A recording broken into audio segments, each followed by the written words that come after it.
আমরা এখানে দেখছি যে হ্যান্ডকাপ লাগান। আমরা এখানে সোনাডাঙ্গা থানা পুলিশ নিয়ে যাচ্ছে তাদের। এরা কিন্তু জেলা এনসিপির জেলা নেতা বলে তারা পরিচয় দিছে। পরিচয় দিয়ে কিন্তু তারা এই একজন সাবেক চেয়ারম্যানের বাড়িতে তারা কিন্তু এসেছেন চাঁদাবাজি, তেমনটি কিন্তু জানিয়েছিলেন এরা। এখানে বসেন বসেন বসেন ভাই, এখানে বসেন, এখানে বসেন, এখানে বসেন। আপনারা আপনি কি এখানে এসে আসছেন কেন? আচ্ছা, এখানে আমাদের কাছে খবর আসছিল যে এখানে নাকি নিচে মানে উনি হচ্ছে কয়রা উপজেলা আওয়ামী লীগের সভাপতি ছিল, আর 3 বার হচ্ছে ইউনিয়ন পরিষদের চেয়ারম্যান ছিল কয়রা উপজেলার। একটু কাগজ লাগবে না, আপনি এখানে আসছেন কেন? আমি একটু কাগজগুলো একটু দেখাই, একটু কাগজগুলো দেন, আমি দেখাই। না না ভাই, এখানে তো দেখাইতে হবে আমার কাগজগুলো, যে তার প্রমাণগুলো তো আমার দেখাই। দেখেন দেখেন, আপনি সব বের করেন। আচ্ছা, অবশ্যই। তো এখান থেকে আমাদের কাছে খোঁজ আসছে যে ওনারা এখানে বাড়ি করে এখানে আছে। তো আমার কথা হচ্ছে যে স্বৈরাচারের দোষর 1-1.5 বছর হয়ে গেল, এখন পর্যন্ত সে কিভাবে এইভাবে সারাভাবে আছে। আমি তার কাছে জিজ্ঞাসা করছি যে আপনি কি কারোর সাথে কোনো লেনদেন করে এখানে আছেন কিনা। সে আমাকে বলতেছে যে না, কোনো কিছুই না ভাই, আমি কোনো কিছু করি নাই, আপনি ভালোভাবে আমার খবর নিয়ে দেখেন। এরপরে হচ্ছে আমি ফয়জুল্লাহ ভাই, প্রধান সমন্বয়কারী ফয়জুল্লাহ ভাই, তাকে আমি জানাইছি যে ভাই এরকম এরকম একটা খবর পাইছি, আমি কি করবো, আমি সেখানে যাবো? আমাকে তৎক্ষণাৎ বলছে যে আচ্ছা ঠিক আছে, তুমি আপনি এখানে আসেন, কই যাচ্ছেন আপনি? আরে এটা বসেন না, আপনি সাংবাদিক, এখানে বসেন, এখানে বসেন।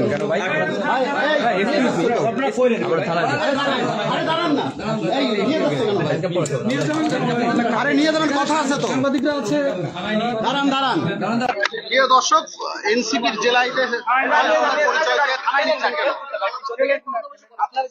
হ্যাঁ হ্যাঁ হ্যাঁ, ফয়জুল্লাহর পরিচয় দিয়ে একটু সাক্ষাৎকার নিয়ে নিই না ভাই, ওনা আসছে কেন? আমাদের হেফাজত আছে তো, আমরা সাক্ষাৎকার দিব। এখন আমরা প্রিয় দর্শক, আমরা এখানে দেখছি যে হ্যান্ডকাপ লাগান।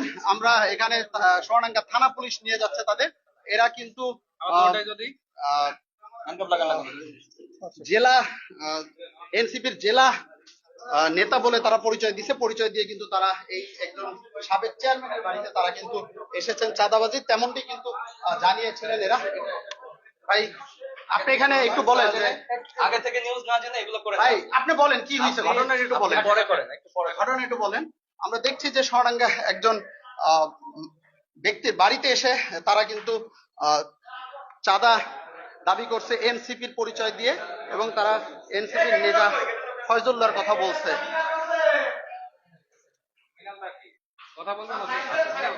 আপনারা দেখতে পাচ্ছেন এই যে তিনি এসেছে। আমরা কিন্তু ভুক্তভোগীদের সাথে কথা বলবো যে তারা কয়জন আসছিল আপা আপনাদের এখানে? পুলিশ ভরা সাংবাদিক ভরা 3 জন আসছিল। 3 জন আসছে। আমরা কিন্তু এই যে একজন, 2 জন, আমরা আরেকজন হচ্ছে, এই যে মোট 3 জন কিন্তু এখানে এসেছে, এবং আমরা দেখছি যে সোনাডাঙ্গা থানা পুলিশ তাদের এই মুহূর্তে থানায় নিয়ে যাচ্ছে।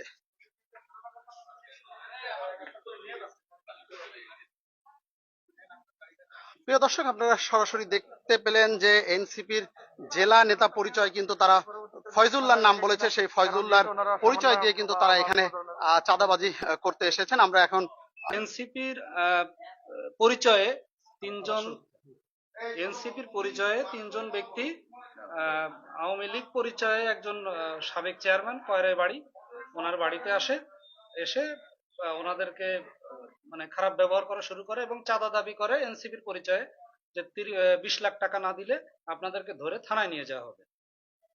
এই হলো বিষয়। আপনারা গণমাধ্যমে আমরা গণমাধ্যম কর্মী হিসেবে আমরা এই খবরটা পেয়ে আমরা এখানে এসে আমরা পুলিশকে প্রথমে ইনফর্ম করি।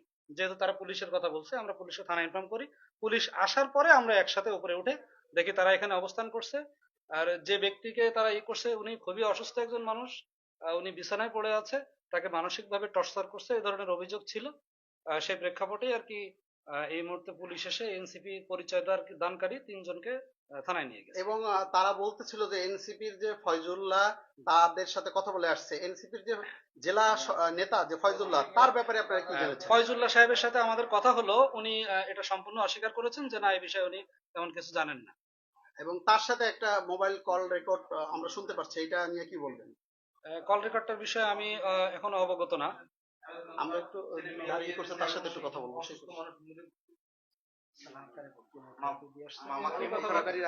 ওনার মেয়ের সাথে আমরা একটু ঘটনাস্থলে যে তার মেয়ে ছিল, আমরা মেয়ের সাথে একটু কথা বলবো। যে আপা, আসলে ঘটনা কি ঘটেছিল, আপনি সরজমিনে ছিলেন, যদি একটু বলতেন। হ্যাঁ, আসলে ওনারা আসছে অনেকক্ষণ, মানে আমার আব্বু নিচে ছিল গ্যারেজে, ওখানে এসে কথা বলার পরে অনেকক্ষণ কথা বলতেছিল। তো তারপরে এক পর্যায়ে উপরে চলে আসে, ঘরের ভিতরে এসে 20 লাখ টাকা 25 লাখ টাকা চাঁদা দাবি করে। তো পরে আমার আব্বু রাজি হয়নি যে এত টাকা তো আমার কাছে নাই। তারপর ওরা অনেক খারাপ ব্যবহার করে, তারা কি রাজনৈতিক দল পরিচয় দিয়ে আপনাদের উপরে বললো যে ই আমরা করে? এনসিপি থেকে এসেছি, আমাদের হচ্ছে কেন্দ্র থেকে পাঠানো হয়েছে এখানে, আপনারা আওয়ামী লীগ করেন, আপনাদের হচ্ছে তাই জন্য আসছে।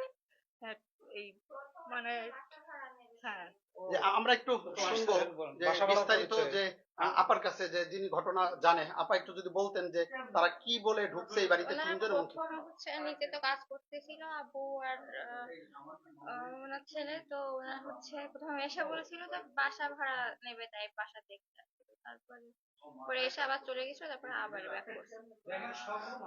ঠিক আছে। আপনার নাম্বার কি? আমরা, প্রিয় দর্শক, আপনারা শুনলেন এই বাড়িতেই কিন্তু এনসিপি পরিচয় দিয়ে তারা এসেছে, এবং এখানের গণমাধ্যম অনেকেই এসেছেন। তারা কিন্তু এসে এনসিপির যারা নেতৃবৃন্দ আছে খুলনায়, তাদের সাথে কিন্তু কথা বলছে। কথা বলার পরে কিন্তু তারা এনসিপির পক্ষ থেকে জানিয়েছে তাদের কাউকেই চিনে না। এই ঘটনায় কিন্তু আসলে আহ, এই যে মব সৃষ্টি তৈরি করে মানুষের কাছ থেকে টাকা আহ, আত্মসাৎ করা এবং চাঁদাবাজি করা, এগুলো কিন্তু আসলে এই শহরে একটি ব্যাধি হয়ে উঠেছে। আইন শৃঙ্খলা বাহিনীর তারা হস্তক্ষেপ চায়। এই ঘটনায় আপনারা আইন শৃঙ্খলা বাহিনীর কাছে কি দাবি করছেন?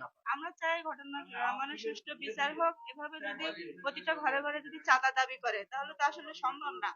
আর 20 লাখ টাকা 25 লাখ টাকা করে চাঁদা দাবি করছে, বলছে যে চাঁদা না দেওয়া হলে পুলিশে দিবে আর কি, মানে এরকম ভয় দেখ